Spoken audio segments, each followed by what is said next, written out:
Hello, എല്ലാവർക്കും നമസ്കാരം. ഇതെന്താ ഇപ്പോൾ കുറേ പച്ചക്കറിയൊക്കെ ആയിട്ട് വന്നെടുക്കണേ വിചാരിക്കുന്നുണ്ടാവൂലേ? റെസിപ്പിയൊന്നുമല്ല, ഇത് ഞങ്ങളുടെ വേനൽക്കാലത്തുണ്ടായ പച്ചക്കറിയാണ്. അതൊക്കെ നിങ്ങളെ ഒന്ന് കാണിക്കാമെന്ന് വിചാരിച്ചു. അന്ന് വീഡിയോ എടുത്തെങ്കിലും പോസ്റ്റ് ചെയ്യാൻ പറ്റിയില്ല, ഇപ്പോഴാണ് പറ്റിയത്. കോവയ്ക്ക നിറയെ ഉണ്ടായി കേട്ടോ. പിന്നെ വെണ്ടയ്ക്ക ഉണ്ടായി, വഴുതനങ്ങ ഉണ്ടായി, പിന്നെ തക്കാളി നിറയെ ഉണ്ടായി. കയ്പ്പയ്ക്കൊക്കെ ആവശ്യത്തിന് ഉണ്ടായുള്ളൂ. വെള്ളരിക്കയും കുറച്ചൊക്കെ ഉണ്ടായി. ഇതൊരു വട്ടത്തെ വിളവെടുപ്പാണേ. പച്ചമുളക് പിന്നെ ആവശ്യത്തിനൊക്കെ വീട്ടിൽ നിന്ന് തന്നെ എടുക്കില്ല. ഇതുവരെ വാങ്ങിയിട്ടില്ല. 1-1.5 വർഷമൊക്കെ ആയിട്ട് ഇതുവരെ വാങ്ങിയിട്ടില്ല. വീട്ടിൽ തന്നെ ഉണ്ടാവും. ഇതൊക്കെ പറിച്ചെടുത്തപ്പോഴാണ് എനിക്ക് ഓർമ്മ വന്നത് വീഡിയോ എടുക്കണമെന്ന്. അപ്പോൾ പറിച്ചെടുത്തിട്ടാണെങ്കിലും ചെടികളൊക്കെ ഒന്ന് കാണിച്ചു തരാമെന്ന് വിചാരിച്ചു. ഇത് കയ്പ്പയാണ്. കയ്പ്പ ഞാൻ പറഞ്ഞില്ല കുറച്ചേ ഉണ്ടായുള്ളൂ എന്ന്. അത് ഞെടി കൊടുത്തിട്ട് ഉണ്ടാക്കിയതാണ്. പന്തലൊന്നും ഇട്ടിട്ടില്ല, അത്രയ്ക്കൊന്നും ഉണ്ടായിട്ടില്ല. അപ്പോൾ ചെറുതായിട്ടേ ഉള്ളൂ. ഇനി ഇതവിടെ നോക്കിയാൽ കാണാം തക്കാളി. ഇങ്ങനെ ഇടയിൽ ശീമക്കൊന്ന ഉണ്ട്, അതുകൊണ്ട് ശരിക്കും കാണില്ല. ഇടയിലുണ്ട്. തക്കാളിയാണ് ഏറ്റവും കൂടുതൽ ഉണ്ടായത്. ഏതാണ്ട് സൈഡിൽ കൂടെ വെച്ച് കൊടുത്തതാണ്. അപ്പുറത്ത് നിറയെ ഒഴിഞ്ഞ പറമ്പാണ്. അപ്പോൾ നല്ല വെയിൽ കിട്ടുമ്പോൾ നല്ല തക്കാളി ഉണ്ടാവും. തക്കാളിക്ക് കടക്കയിൽ വെയിൽ തട്ടണം, എന്നാലേ തക്കാളി കായ നല്ല ഉണ്ടാവുള്ളൂ. ഇനി ഇതാ പയറുണ്ട് കേട്ടോ. പയർ അധികം നന്നായില്ല, 2-3 ചെടി നന്നായുള്ളൂ. ഇതവിടെ നിൽക്കുന്നുണ്ട് പയർ. അതുകൊണ്ട് അങ്ങനെ കിട്ടണില്ല. 2-3 ചെടി നമ്മൾ പയറും കോവയ്ക്കൊക്കെ ഉപ്പേരിയൊക്കെ വേണ്ടി തികയും.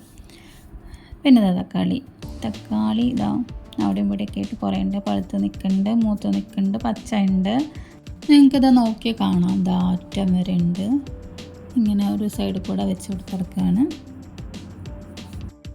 പിന്നെ ഇത് നമ്മുടെ മൂവാണ്ടനാണേ. മൂവാണ്ടൻ ആദ്യമായിട്ട് കായ്ച്ചതാണ്.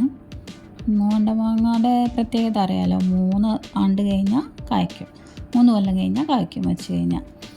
അപ്പോൾ ഇത് ചെറിയ തയ്യാ കണ്ടോ, ഇതിലൊരു 4 മാങ്ങ ഉണ്ടായിട്ടുണ്ട്, അത്ര തന്നെ ഉണ്ടായിട്ടുള്ളൂ. ഈ മാവിൻ്റെ മുകളിൽ കൂടെ നമ്മൾ കോവ വളർത്തിയെടുക്കുന്നത്. കോവയുടെ വള്ളി, ഇത് കോവപ്പന്തലാണ്. കോവയ്ക്ക് പൊട്ടിച്ചെടുക്കൊണ്ട് ഇപ്പോൾ ഒന്നുമില്ല, പൂവൽ മാത്രമേ കാണുള്ളൂ. എല്ലാം പൊട്ടിച്ചെടുത്ത് കഴിഞ്ഞപ്പോഴാണ് ഓർമ്മ വന്നത് വീഡിയോ എടുക്കേണ്ട കാര്യം.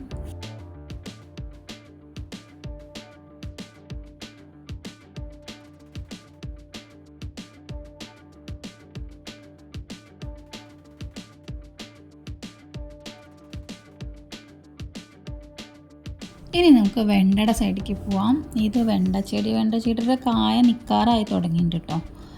കുറേ കിട്ടി, കുറേ തന്നിട്ടുണ്ട് നമുക്ക് വെണ്ടയ്ക്ക. അപ്പോൾ ഇത് നിൽക്കാറായി വെണ്ട. അതിൻ്റെ ഇടയിൽ കൂടി അതാ നോക്കി കാണാം, അവിടെയൊക്കെ തക്കാളി ഉണ്ട്. പിന്നെ അതയുടെ മുകളിൽ കൂടെ നമ്മൾ ശീമക്കൊന്ന നടുവല്ലോ, അതാണ് അതിൻ്റെ ഇടയിൽ കൂടെ ശീമക്കൊന്ന കാണുന്നത്. അതിൻ്റെ അപ്പുറത്താണ് തക്കാളി. ഇവിടെ ഇതാ തക്കാളിയുണ്ട്, മുളകും തൈയുണ്ട്, ചേമ്പുണ്ട്. ചേമ്പ് പന്നിശല്യം ഉള്ളത് കൊണ്ട് ചാക്കിലും ഗ്രോ ബാഗിലൊക്കെ ആക്കി വെച്ചെടുക്കുകയാണ്. ഇടയിൽ ഇതാ വഴുതന തൈയുണ്ട്, മുളകുണ്ട്. മുളക് പലതരത്തിലുണ്ട് കേട്ടോ. മുളക് നീളമുളകുണ്ട്, ഉണ്ടമുളകുണ്ട്, നല്ല ചെറുതുണ്ട്. ചേമ്പ് കണ്ടോ, ചാക്ക് മുറിച്ചിട്ട് അതിലാണ് വെച്ചെടുക്കുന്നത് കേട്ടോ. സിമൻറ്റിൻ ചാക്ക് നമ്മൾ കഴുകി അത് മുറിച്ചിട്ട് അതിലാണ് വെച്ചെടുക്കുന്നത്. പിന്നെ ഇവിടെ ഉണ്ട് തക്കാളിയാണ് എല്ലായിടത്തും ഉള്ളത്. തക്കാളി നല്ല ഉണ്ടായി എന്ന് ഞാൻ പറഞ്ഞല്ലോ. തക്കാളി ഉണ്ടായി, കോവയ്ക്ക ഉണ്ടായി, വെണ്ടയ്ക്ക ഉണ്ടായി. മുളക് പിന്നെ കുറേ കാലമായിട്ടുണ്ട്.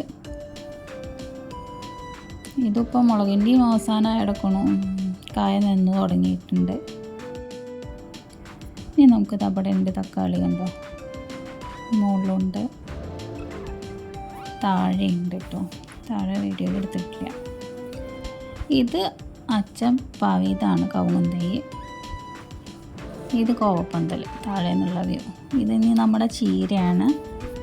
ചീരയും നമ്മൾ നുള്ളി അതിൻ്റെ പൊടിപ്പ് വന്നിട്ട് പടർന്ന് നിൽക്കുകയാണ്.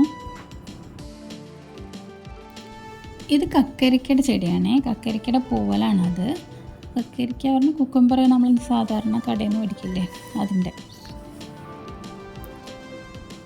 പിന്നെ ഇനിയുള്ളത് ഇത് മുളകും തൈ. അതിൻ്റെ ഇടയിൽ നിങ്ങൾക്ക് നോക്കിയാൽ കാണാം കപ്പയുടെ കൊമ്പ് ഉണ്ട്. കപ്പ ഒക്കെ പറിച്ച് കഴിഞ്ഞിട്ടുണ്ടാവും.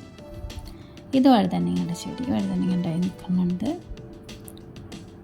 ഇതൊക്കെയാണ് ഞങ്ങളുടെ വീട്ടിലെ പച്ചക്കറികൾ. ഇവിടെയുണ്ട് മുളകും തൈ.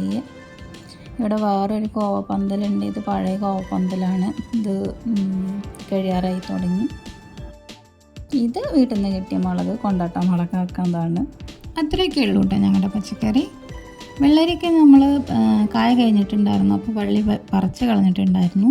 ഇങ്ങനെ വിഷമില്ലാത്ത പച്ചക്കറി ഉണ്ടാക്കുന്നതിനെ കുറിച്ച് നിങ്ങളുടെ അഭിപ്രായം എന്താ? എല്ലാവർക്കും ചിന്തിക്കാവുന്നതല്ലേ ഉള്ളൂ. നിങ്ങളും ഒന്ന് ട്രൈ ചെയ്ത് നോക്കൂ. ഞങ്ങളുടെ ഈ പച്ചക്കറി കൃഷിയും ഈ വീഡിയോയും ഇഷ്ടപ്പെട്ടവർ ലൈക്കും കമൻറ്റും സബ്സ്ക്രൈബും ചെയ്യാൻ മറക്കരുത്. എല്ലാവർക്കും നന്ദി വീഡിയോ മുഴുവൻ കണ്ടതിന്.